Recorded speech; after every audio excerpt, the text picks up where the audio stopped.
It is now my great pleasure to introduce this morning's commencement speaker. General Mark A. Milley is the 20th Chairman of the Joint Chiefs of Staff, the nation's highest-ranking military officer and the principal military advisor to the President, Secretary of Defense, and National Security Council. Prior to becoming Chairman in 2019, General Milley served as the 39th Chief of the United States Army. A native of Massachusetts, General Milley graduated from Princeton University in 1980, where he received his commission from Army ROTC. Additionally, he's an honorary member of the West Point class of 1980. General Milley has had multiple command and staff positions in 8 divisions and special forces throughout the last 42 years. He's a tremendous leader I've been privileged to call my boss and a mentor throughout my career. Ladies and gentlemen, please welcome General Mark Milley.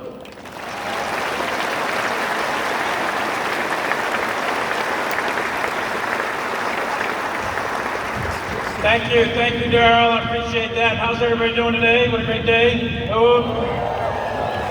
And I know, or at least I heard, that Admiral Mike Mullen is in the crowd, one of my predecessors who was chairman, but he was also the chief of naval operations. So when I say go Army, you say? Man, I tell you what, I didn't graduate. I'm just an honorary grad. That was pretty weak. Come on, class of 22. You can do a little bit better. When I say go Army, you say? Very good. That's much, much better. Well, thank you all for being here, and I want to thank also Senator Ernst and Congressman Womack up here on the dais, and I particularly want to give a shout out to Secretary Warmuth and our great current Chief of Staff of the Army, General Jim McConville. So thank you all for your leadership. And I want to thank Darrell Williams. As you know, he's going to be moving on, but he's done a tremendous job here as the soup. And Darrell, thank you for your leadership of the United States Military Academy.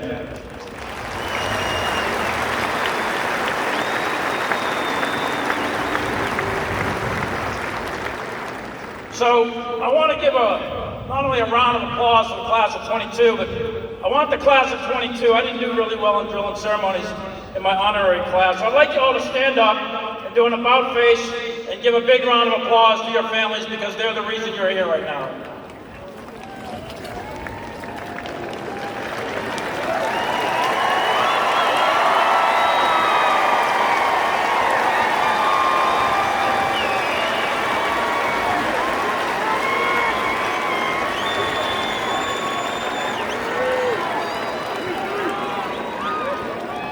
All right, now the Sergeant Major just walked up behind me. He said I have to give the command of about face and then take your seats. So about face and take your seats. Very good.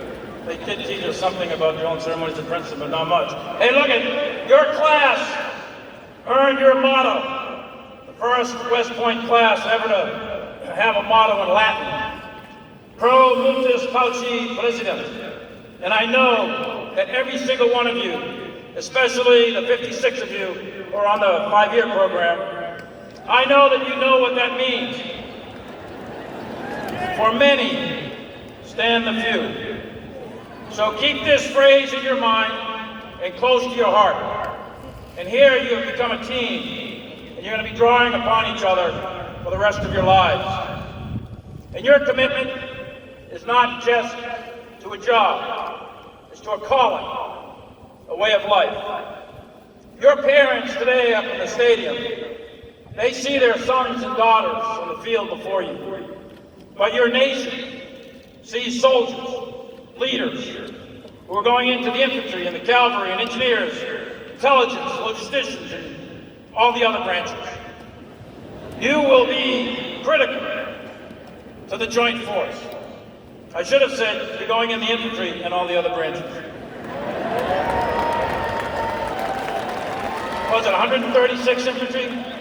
It should be 236. We'll fix that afterwards. In all seriousness, you represent the quality that gives America our unique strength. You are what makes the United States undaunted by the difficult and motivated by the impossible. And the strength of our nation, this experiment in liberty, is captured in another simple Latin phrase that's familiar to all of us. E pluribus unum. Out of the many come one.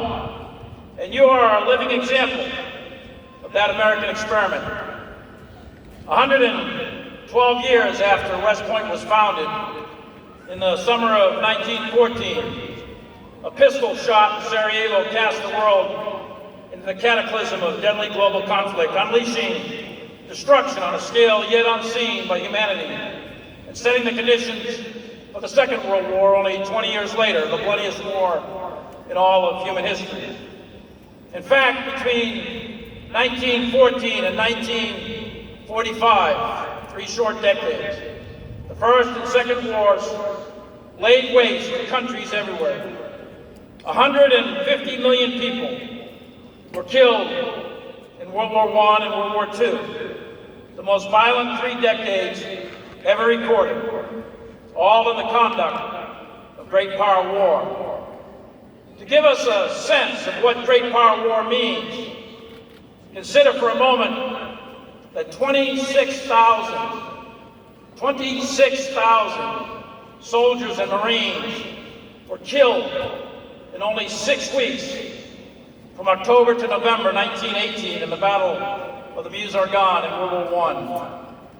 Consider also that 26,000 U.S. troops were killed in the 8 weeks in the summer of 1944 from the beaches of Normandy to the liberation of Paris. At the same time, 18,000 more Americans were killed in the Central Pacific in the Marianas Campaign, where my father was hitting the beach.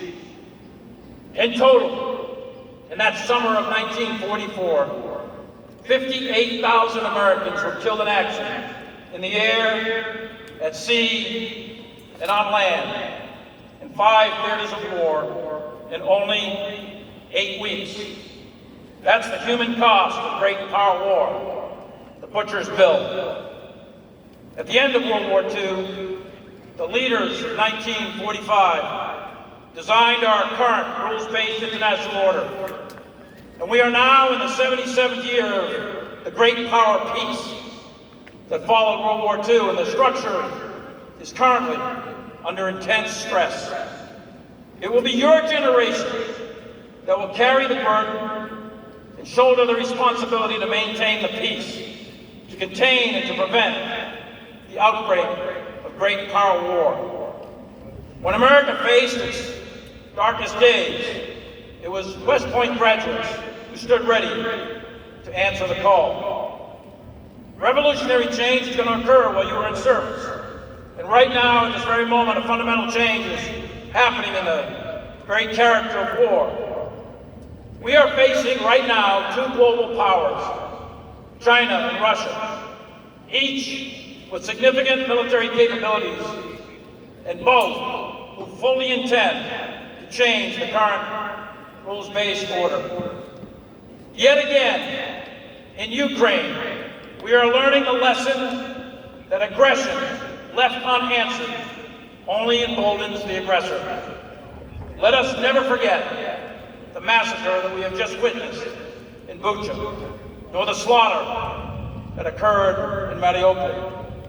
And the best way to honor their sacrifice is to support their fight for freedom and to stand against tyranny. As we are entering a world that is becoming more unstable, the world you are being commissioned into has the potential for significant international conflict between great powers, and that potential is increasing, not decreasing. We are also on the cusp of a change in the fundamental character of war. The nature of war is not going to change. It's immutable. It's still a political act. It's a decision by humans to impose their political will on their opponent by the use of violence, as you all studied here. War will still be characterized by chance and fog and friction, and its causes will likely still adhere to Thucydides' famous analysis of fear, pride, and interest. But the character of war, how wars are fought, where wars are fought, with what weapons, technologies, organizations, and doctrines, in short, the ways and means of war, that is undergoing a fundamental, profound, and significant change as you get commissioned. The organizations and weapons and doctrines of the military in 2025 and all the way out to 2050 in that quarter century, in that short period of time, it's going to be fundamentally different than anything we've seen before. Think of the difference between the smoothbore musket and the rifle, or the rifle and the machine gun. The difference between muscle power and machine power. The shift from guidons to radio and internet. The shift from sail to steam. The shift from dumb bombs to smart bombs. That is the type of fundamental shift in the character of war that is occurring right now, and it's a result of a variety of geopolitical and economic and societal and technological developments, some of long duration and some relatively recent. Since the fall of the Berlin Wall, the United States essentially was the unchallenged global military, political, and economic power.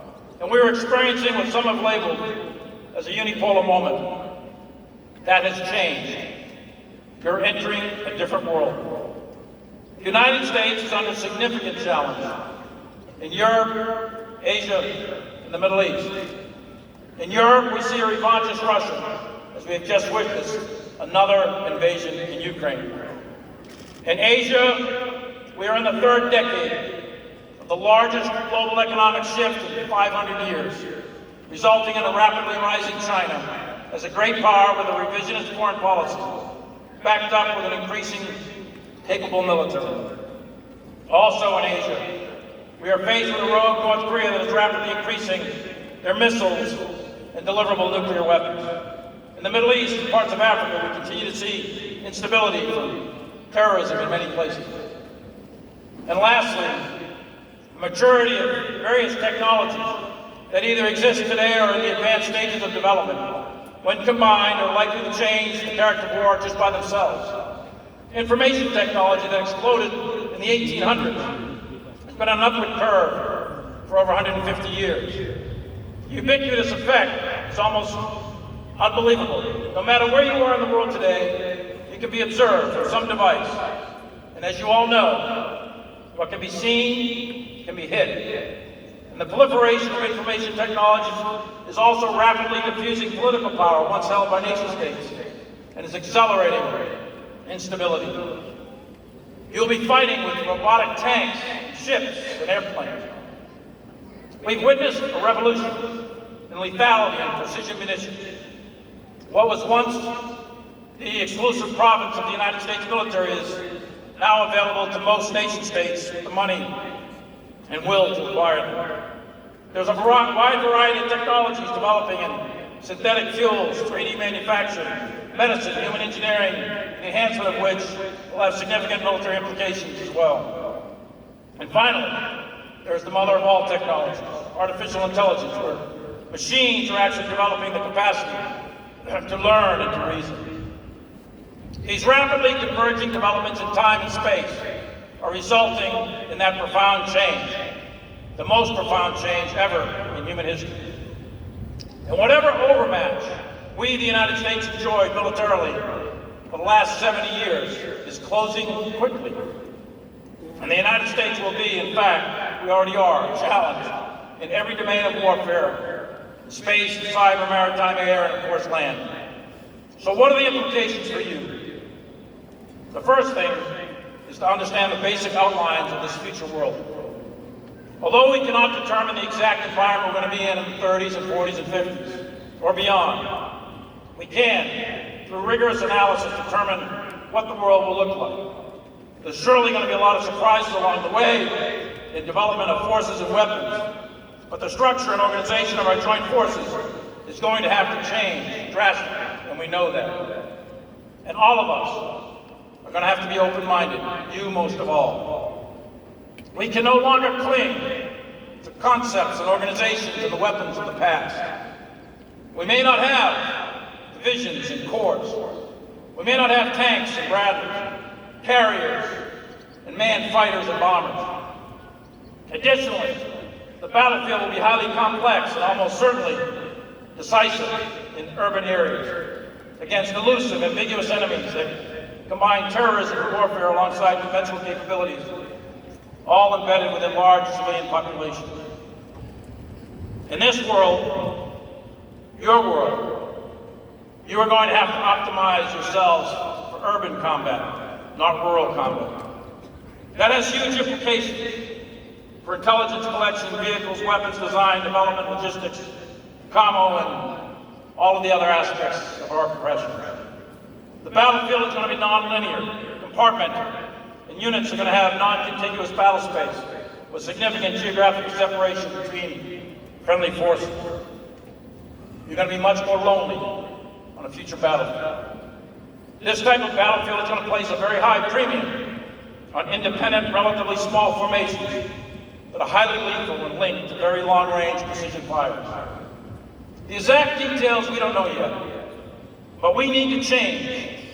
We need to change our current methods of thinking, training, and fighting. The joint warfighting concept currently under development will help guide us as a roadmap to the future, but we need to chart that course very fast. And for speed, we need to look no further than the incredible innovative work that the Army Futures Command in Austin, Texas has done in paving the way for the future. The new concepts they've developed in the weapon system, in just 36 months, they brought 24 new programs into low-rate production, a record of innovation in scale and scope and speed, unprecedented in U.S. Army history. Technology will change, but this institution is about you. It's about people, and the ones who are going to follow you into battle. You are our most valuable asset. You are our most significant asymmetric advantage. You represent what is inherent in the United States military. For we come from a society of improvisers, a society of tinkerers, a society of innovators and problem solvers, and tech savvy at a very early age. And independence of action comes natural to all Americans. Self-starting initiative, disdain for boundaries and rules, non-linear critical thinking, and an aggressive will to win, coupled with an eternal optimism to overcome all obstacles and achieve the objective. All of that is hardwired in our national DNA, and it's hardwired into the heart and soul of the American soldier. In the absence of supervision, the willingness to disobey specific orders to achieve the intended purpose, the willingness to take risks to meet the intent, the acceptance of failure in practice in order to learn from our experimentation. These are all the qualities that you will have to demonstrate. And finally, there is character. On a non-contiguous, non-linear battlefield with very little higher command supervision and maximum decentralization, we have to develop leaders who have incredible character under the intense pressure of ground combat. And there is no greater crucible than ground combat. Leaders who will make the right moral and ethical choice along with the right tactical choice in the most emotionally charged environment you will ever face. Each of you are those leaders. So in short, the next 20 or 25 years is not going to be like the last 20 or 25. The accumulating challenges we face and the changing character wars unlike anything our nation has faced before.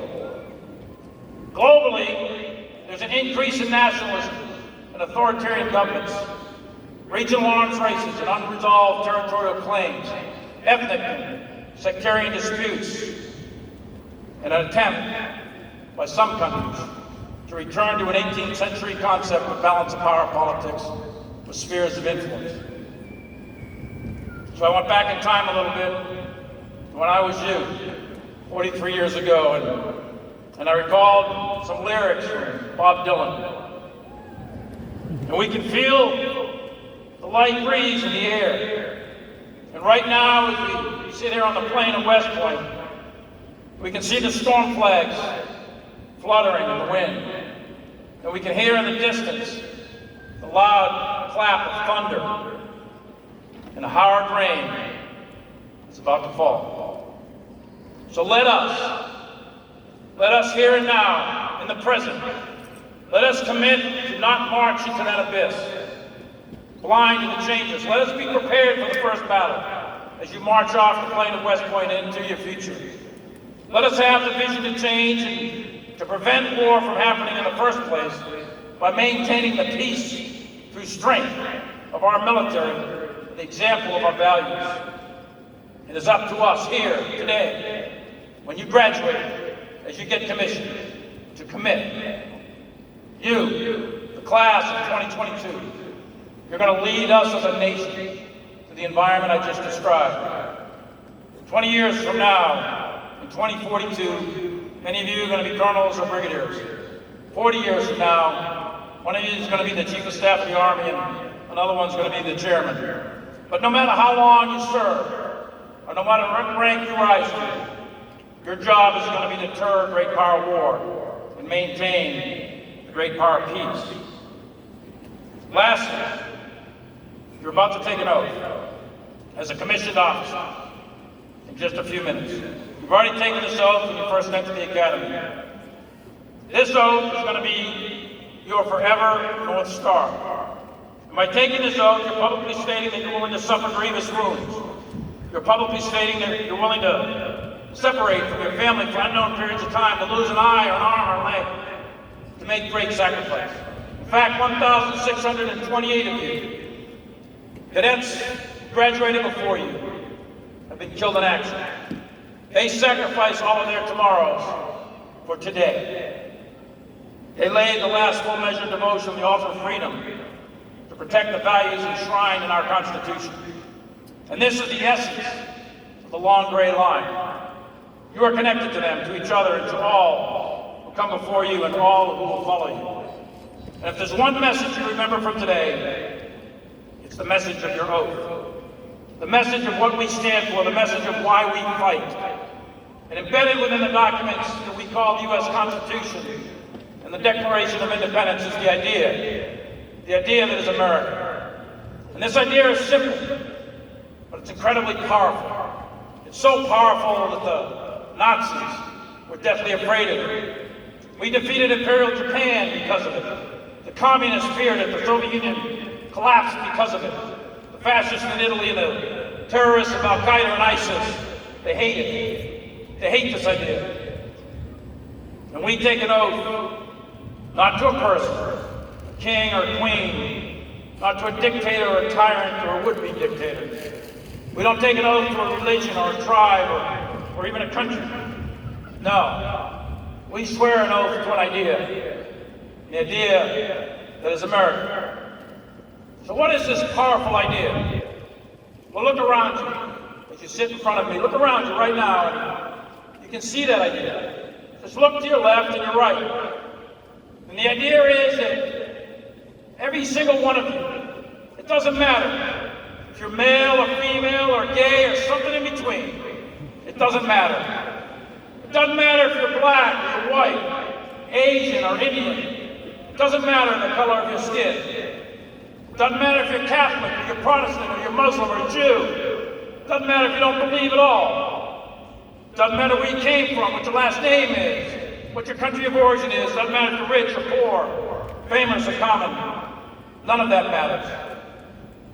The idea that's in that document, the idea for which you are willing to die, the idea that's in this Constitution that has propelled our nation to some of our darkest days, all it says is that in this country, in these United States, under these colors of red, white, and blue, no matter who you are, every single one of us, by the grace of the Almighty God in heaven, is an American, and every single one of us is born free and equal. And you will rise or you're going to fall based on your talent, your merit, your attributes, your hard work, your perseverance.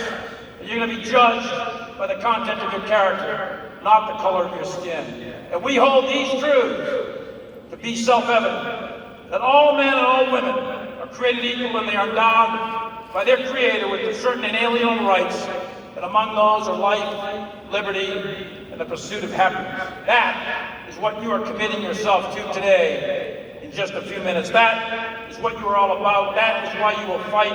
That is why you will win.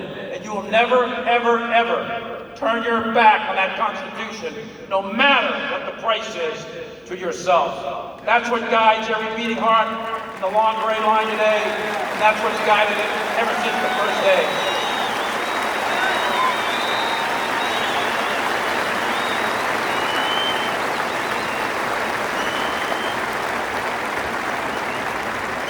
now time for you, the class of 22, to take the torch and protect and defend the Constitution of the United States against all enemies, foreign and domestic.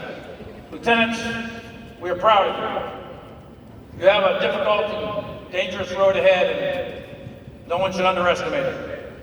But you also have the opportunity to navigate through those dangerous roads ahead and to lead our nation's most precious resource, the young men and women who don the cloth of this nation, the American soldiers. We all have faith and confidence in each and every one of you. Congratulations to you and your family. May God bless West Point. May God bless the United States Army. And may God bless the United States of America.